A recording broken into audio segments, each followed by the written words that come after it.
Hi, I'm Dr. Lynette Louise, and welcome to the Autism ABCs. Oh, that's the first time I ever said it that way. It rhymes.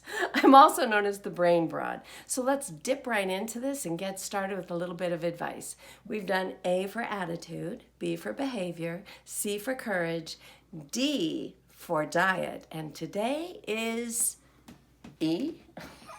E, the sign language. Today we're doing the letter E.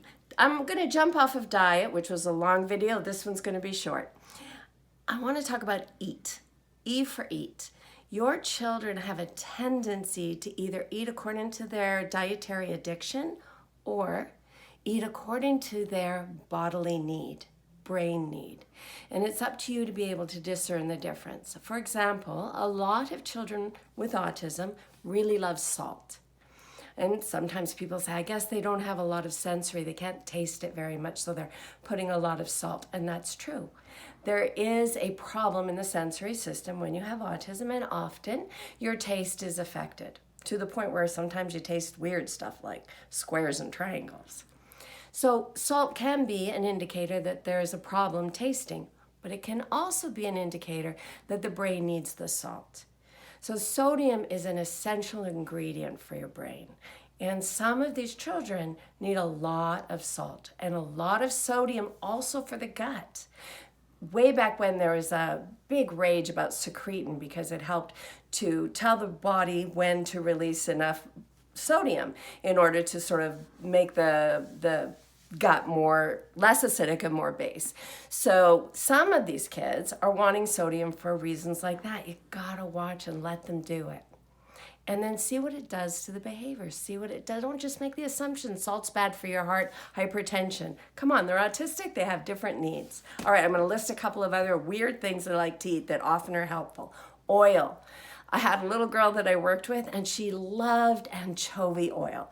Drank it like crazy. She also would go out in the garden and eat onions and garlic. Garlic helps as an antibiotic. It's a cleansing ingredient. It's really healthy. It's also the onions, they're very calming to a person. If you fry up a bunch of onions, it can help with your mood. So onions can be really beneficial and also cleansing. The anchovy oil, well, oil is a big requirement on a lot of kids with autism. They don't have enough myelin in the brain. They don't have enough oil. They need oil. Krill oil is my favorite, but anchovy oil, who knows? Let your children lead the way. When they're wanting to eat crazy stuff, just check and make sure they're not eating a lot of refined sugar. They're not eating a lot of preservatives and chemicals. Make sure that they're not getting too many nitrates.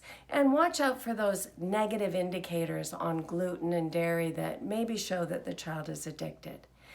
If it's not available and they completely tantrum or melt down, it's probably an addiction. That's kind of how you tell.